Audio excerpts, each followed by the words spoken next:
Hey there everybody, welcome to another episode of Bert's Bike. Today we're going to look at Honda's new SCL500. Now I love Scrambler motorcycles and I was super excited to hear that Honda was coming out with this bike. Now it's just started to hit showroom floors here in Nashville, Tennessee. I was fortunate enough to go see one in person and hopefully I'll get that test ride in soon. Now in this video we're going to take a look at the SCL500, what's available for it, and just my overall thoughts on the bike. With that said, let's get into it. Alright, so here we go.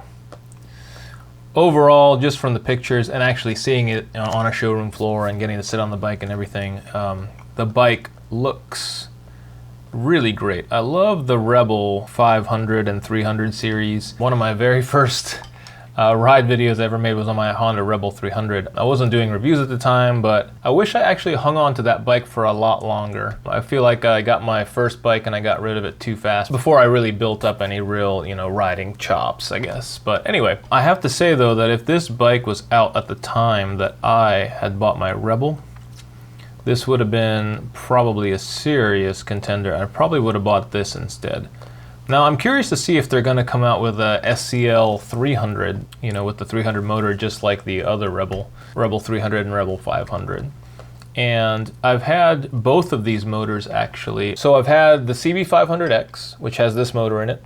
I've owned the Rebel 300, CB300R, which is in my opinion a really great standard bike, and the CRF 300L. And so I have some pretty good experience with Honda motorcycles. I've owned quite a few of them. This though, styling wise, I think for a Honda motorcycle, I think they really knocked it out of the park. Yeah, it's just a good looking bike, It's not gonna compete, in my opinion, looks wise with like a classic Bonneville or a classic looking Royal Enfield. It's its own thing. They do a really good job of coming out with a new motorcycle but still kind of keeping some of the heritage in small places, like good descendants of old bikes. Just something to note right off the bat, I really love how there's a bench seat on this and it just goes all the way through like that. Now that opens up a lot of options, not just for your passenger, but just strapping stuff to the seat, and also when you get that luggage rack, it really extends how much you can pack down on top of the bike. And you're gonna need that because this high pipe here, I'm not sure how much that heat shield is actually going to protect your bags if you lay bags on top of them, so that's probably not a good idea. So you're really gonna need that top storage if you plan on packing this bike down. I really do like the fuel tank from the side. Now when you're sitting on top of the bike, the fuel tank is a little bit more rounded and not as sculpted as the Rebel 300 or 500 tank. I think it does look pretty good from the side, but when on the rider position it looks a little balloon-like, but it's fine. The one thing I do love about this particular motorcycle stock is it comes with cast wheels. Now, if you're taking this bike and really pushing the limit, the spokes, I really love spokes, but being able to just patch this tire, with a tire plug kit is a must for me. I really like having this. So let's get this out of the way. This is probably the wrong motorcycle if you're looking at doing tons and tons of dirt riding and off-road and really hard trails and everything. There are better bikes for that. This is more of a utilitarian commuter that can go off-road. That's what it seems like it is. All right, so moving on. What's growing on me is how the pipe goes down and up like this. I think the pipe styling is okay, and like if you're looking at like a Triumph or something, usually their Scrambler motorcycles have the pipe running along the side of the bike. Now, I think the reason why they did this is to keep the heat off the rider. But then you probably could have gotten a little bit more ground clearance with this if you actually didn't have the pipe running like that. So I'm sure somebody has already or will come out with pipes that run along the side if you're planning on modifying this to get a little bit more off-road. The biggest styling move, I guess, for Honda on this is definitely this high pipe here.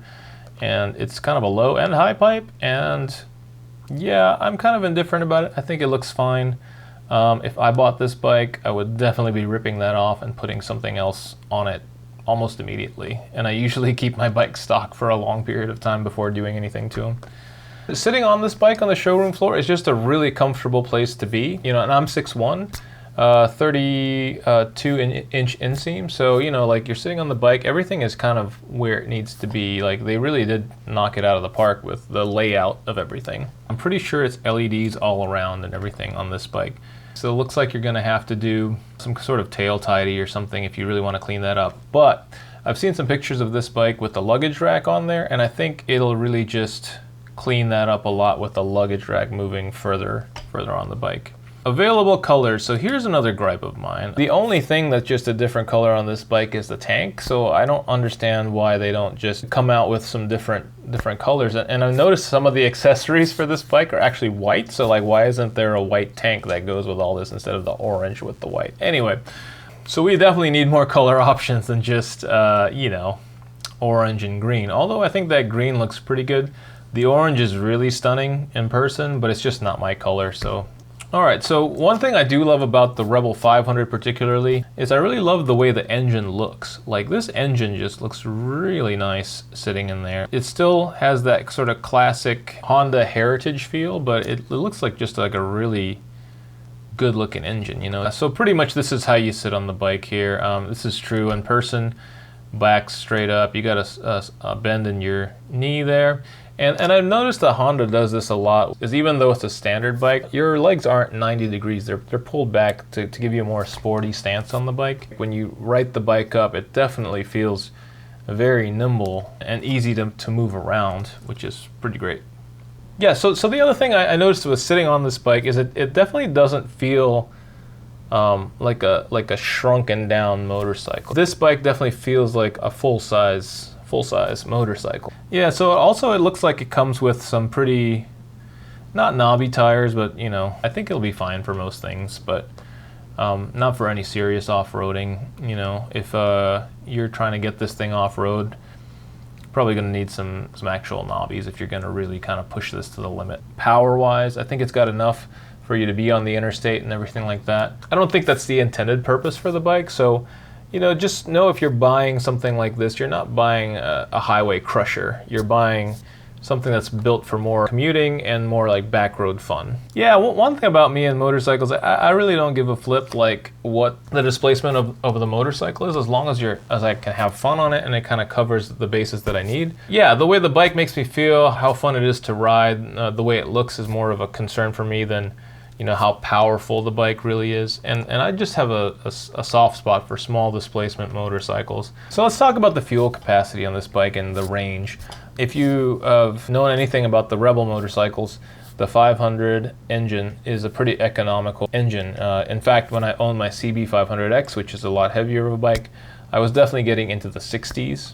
Just riding it normally. If you're jumping on the highway or like really riding the bike hard, that drops down to a little below 60, so 55 and up. So a realistic range is driving normally, commuting, I would say you're probably gonna get 60-ish miles per gallon. And I know that a lot of people want the biggest fuel tank, but with that, let's just say you're getting 55 miles to the gallon, so you're definitely clearing 150 miles before you have to fill up the bike. So yeah, the range isn't really a thing on this. I mean, would it be nice to have the biggest fuel tank? Yes, but you know, this bike obviously is just built for more in-town frugality. Also, this is a pretty light motorcycle. 419 pounds is what they're claiming. Just to contrast, my T100, my Triumph T100 is 499 pounds. So it's 80 pounds heavier than this bike, which is substantial. Okay, so the other thing I want to talk about is just the ground clearance. So if you're taking this bike off-road and to anything more than just a dirt road, the ground clearance really comes into play. However, let's look at other competitors' ground clearance numbers. The Triumph T100 in stock form is 140 millimeters, and versus this Rebel actually sits a little taller at 155 millimeters. The Royal Enfield Himalayan is 218.39 millimeters, and the Scram 400 is 195 millimeters. So kind of low, I guess, for off-roading, but it's not that you can't do it. It just would be nicer with a little bit more ground clearance. Of course, there's the aftermarket. So let's see if we can get this bike a little more focused to the off-road side with Honda's catalog. Okay, so looks like I have some cool little touring options and just some things here. Okay, nothing too crazy to write home about. So the front fender here, it's pretty interesting that they leave the lower mudguard on and then have the higher one on there. I think you want to take the lower one off. I'm not exactly sure.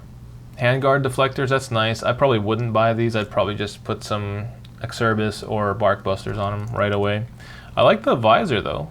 Yeah, the visor looks pretty good. Heated grips, that's pretty good for $140 OEM. Rally foot pegs, I'd probably grab another brand for that. The rear carrier looks okay. Not really going with the styling of the bike. It's a little squared off. Just some styling stuff. Here it is, saddlebag. Okay, that looks like an SW Motec bag. I'm not sure if it is, but it's definitely heavily borrowed.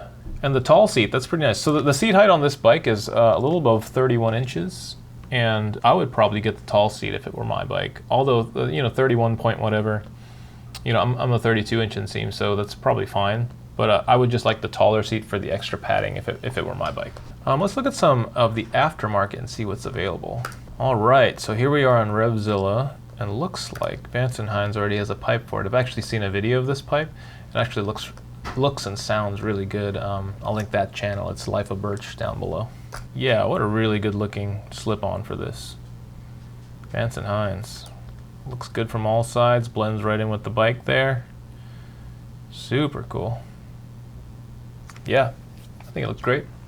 Ooh, Arrow has one too. Let's see what that looks like.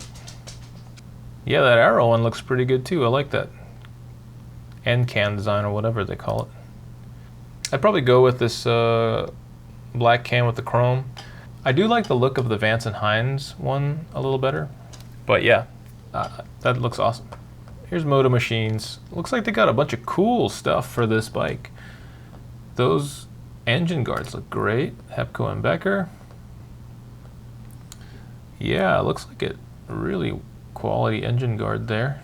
I'm curious to see what SW Motec has. I have those crash bars on my Triumph, and I generally like that company's products. Yeah, so this is what I'm talking about the luggage rack. See how this follows sort of the lines of the bike?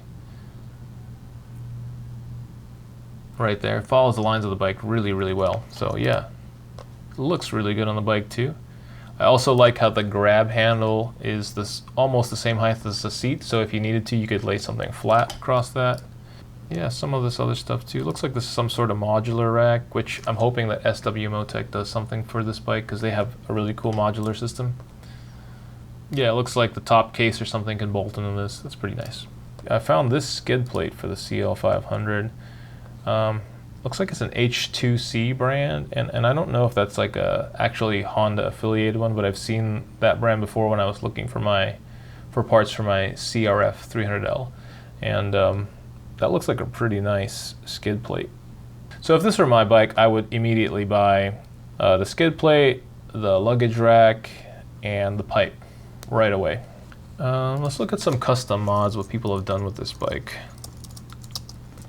All right, so here we are, checking out some of these builds. Look at this one, oh my gosh. That is quite the build. Wow.